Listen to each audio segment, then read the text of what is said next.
As Donald Trump continues to make the case that Joe Biden has no idea what's going on and can't think and can't speak and just is demented, quite frankly, he continues, Trump that is, to struggle visibly to the point where it is actually getting a little bit painful to watch. Donald Trump held a rally last night, if you can call it that, or yesterday afternoon, in Racine, Wisconsin. After insulting Milwaukee, Trump trying to suck up to Wisconsin voters by showing up and telling them how great their state is. And he couldn't even get the words Joe Biden out.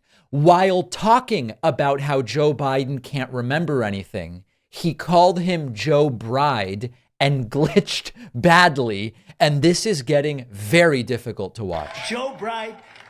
Joe Bride. And so you really have to understand visually what's happening. He says Joe Bride, and then he does a very particular move that happens when the brain fails. Let's listen to the whole thing. Joe Bride, this guy is just the worst. Joe Biden, the worst president in the history of our country, will be a fading nightmare. He'll be a fading, I have fading memory, but I think, do you mind if I change it? He will be a fading nightmare. He's been a nightmare for this country. So when Trump starts to repeat words over and over again, it's because he's confused about what's on the teleprompter. As we know, Donald Trump is not illiterate. He obviously can read, but his functional literacy is certainly quite limited. And it is tough for him to get a lot of this stuff out. At another point, Donald Trump saying, Joe Biden is forming granting mass. Think of. Now, if you hear me say that and you go, David, those seem like random words, not in any kind of syntax that I recognize as part of the English language. Joe Biden is forming granting mass. Think of. That doesn't make any sense. And you would be right. It doesn't make any sense. Joe Biden's forming granting mass. Think of. He's going to formally grant. It's so bad to laugh, but there's something, it's like an uncomfortable laughter. These aren't sentences that make sense. Joe Biden is forming granting mass. Think of. How can I even analyze that? Something is very wrong. Trump getting distracted in the middle of one of his rants by a lake, and then he talked about sharks. It sounds like the conversations I have with my 2-year-old daughter. And I have to tell you, it's much clearer to me what she means, even if I can't always understand what she says. My life could have been so simple. I could have had 200 lawyers less. My life could have been... That's 200 fewer lawyers. Please, please. So simple. I would have had a beautiful life, but this is a beautiful life. This is far more beautiful. I mean, what's better? Being with you right now. Look at that beautiful lake. That beautiful lake. So now a shiny object went by. He's distracted. Beautiful, right? What's better, this or sitting on the Pacific or the Atlantic, which has sharks? You don't have sharks. See, that's a big advantage. I'll take the one without the sharks. So I guess Trump extolling the virtues of Wisconsin after having insulted Milwaukee by saying, hey, listen, Atlantic Ocean, Pacific Ocean, forget about it. This is what we want right here because there aren't sharks, I guess. Trump then doing his rant where he says that a real red flag about some of the immigrants that are coming to the United States is that they speak languages no one has ever heard of. Think of it. You have people that come in illegally that don't speak the language. We don't even know the country. These are countries where we have nobody in our country that even understands the language. So this is, of course, a reminder that no matter how much money you have, you really can't buy class. It's not something that you can do. It's also kind of ironic that Trump's talking about people who come here and we can't understand them, because half the time it's very difficult to understand Donald Trump. Like when he says Joe Biden is forming granting mass, think of. I don't know what that means, and yet Trump's allowed to be here. So that's all kind of strange.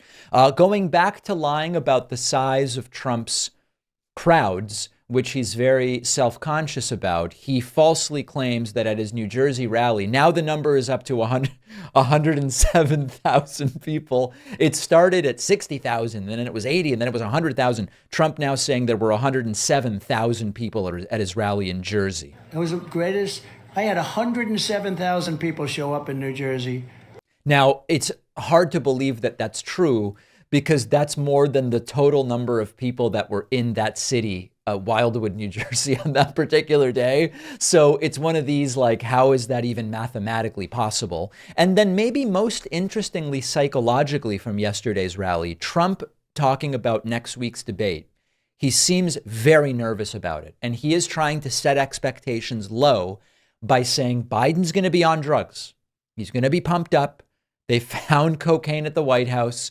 And he's really trying to set the stage for people to say, if it seems like Biden did okay and Trump didn't, it must have been because of performance-enhancing drugs, which, of course, drugs that make you be a really good debater, we haven't really tracked down yet. Biden doesn't have a clue. Now, we're going to watch. Is anybody going to watch the debate? Oh, yeah. He's going to be so pumped up. He's going to be pumped up. You know all that stuff that was missing about a month ago from the White House? What happened? Who left it? Somebody left it. I wonder, let's see, somebody left a laptop in an office of... By the way, the cocaine was found in 2023. So as usual, Trump's sense of time a little bit off. A gentleman was supposed to fix the laptop from hell. He never picked it up, and somebody didn't pick up hundreds of thousands of dollars worth of cocaine. I wonder who that could have been. So, of course, the suggestion here is Biden will be a good debater because he's on cocaine, and the cocaine found at the White House is actually Joe Biden's. Why he would keep it in an area accessible to White House guests, I have no idea. Seems very, very stupid. On economic matters, Donald Trump did weigh in, and he said he doesn't care what all of the economic indicators say. He believes inflation is between 40 and 50%.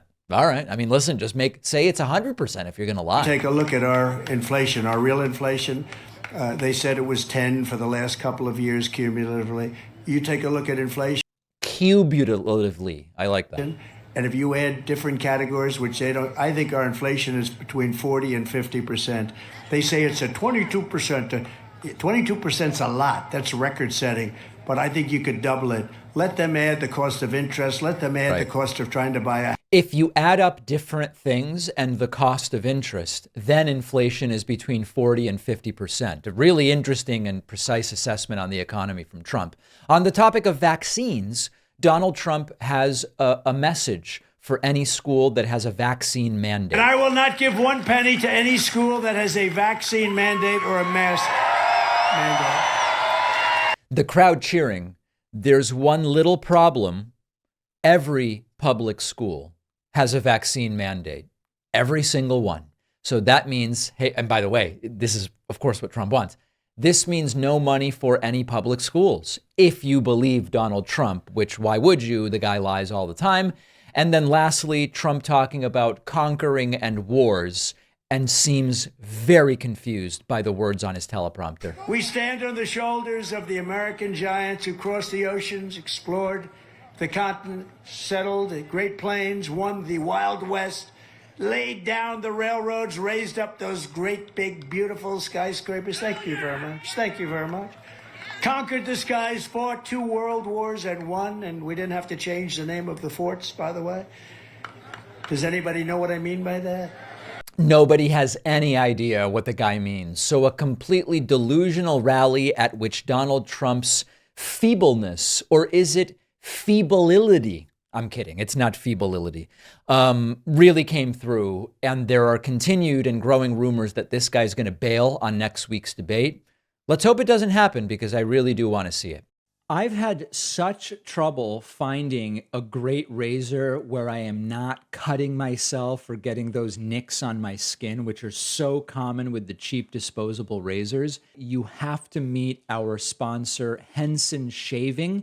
Henson actually manufactures parts for the International Space Station and the Mars rover, and they are bringing that exact same precision engineering to the shaving experience. It hurts when you shave because blades extend too far, and thus they wobble slightly.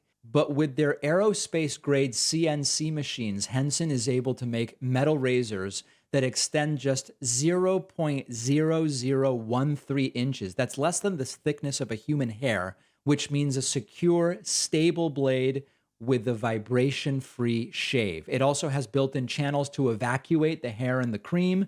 No more clogs, no more rubbing your thumb on the razor to get the hair out. I use Henson at home. Shaving is a great experience now. Henson wants to be the best razor, not the best razor business, which means you only need to buy it once and it's awesome. Go to hensonshaving.com/Pacman, add a razor and a 100-pack of blades to your cart, then enter the code Pacman to get the 100 blades for free. That is a 3-year supply. The link is down below.